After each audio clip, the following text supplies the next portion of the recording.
Hello guys, so I'm just going to do a small stone overview of the changes that happened, and later on I'm going to do a very detailed overview of how this is going to affect builds, what new legend you should be looking towards. But already there's two stones I'm going to be pointing towards, but I'm going to just talk about those near the end of the video. Like this, you can skip it if you don't care. So the very first thing you're going to notice is there's no longer 4 stones but 6 stones per category, and now you even have to slide down. So that's actually really cool because that means they had a lot of content and you're going to be able to make funkier builds, more original builds, and also some stones that didn't exist in colors are no longer going to be a problem. I'm specifically thinking of Raven users who can now finally put a reflex stone if they don't have the time or the resource to 7-star her. Again, you know, Striker should be 7-starred first. Now, when we're looking at this, we're asking ourselves, okay, so we got some new regular stones.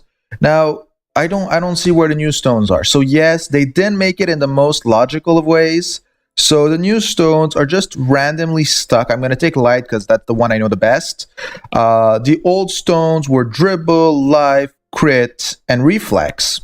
So those stones haven't changed at all. But they've added a defense one who recovers action bar when attacked and a pass one who increases action speed. So that's just pretty decent when you think about it. But the thing is, it's harder to see what stones are new than what are old, so you gotta look at every stone and it's gonna be a bit frustrating. On the unique side, at least, you know the new stones are the last column, so that's not as bad. Another thing you're gonna notice when I click on a stone is they only go to 4 stars. So what they did was 1 to 3 stars became a 1-star, 4-star became 2-star, 5-star became 3-star, and 6-star became 4-star. It didn't really affect their stats as much. It just means there's not that many bad stones left. I'm guessing that's because no one ever wanted a 1 to 3. Even when I had them, I wouldn't even use them, or when I was cheap and I didn't want to pay the power-up mission. So it's not a big nerf.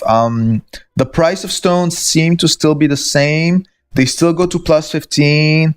The one thing is, like I said earlier, you can no longer power up a stone into a unique. So that's really annoying for new players, and it was kind of nice once in a while to have one, except for certain highly specific stones. And when I'm saying that, I mean like light reflex, Andor reflex, thunder defense. These are stones that you use irrelevant of your color, so it's annoying when they turn into a color stone. Now, stones, I'm going to say who, in my opinion, would be worth looking at would be, for example, the Gemini stone was a critical damage, increase damage inflicted on target. So that means it reduced the DR of the target. In the light stones, I'm pretty sure, yeah, increased critical damage of an attack accumulates 5 times. There's a bunch of cool things that you're going to be able to look at. Again, a lot of the stats of currently existing stones have been changed. So I'm not going to waste too much time now, but you got to know that every action bar thing has been nerfed.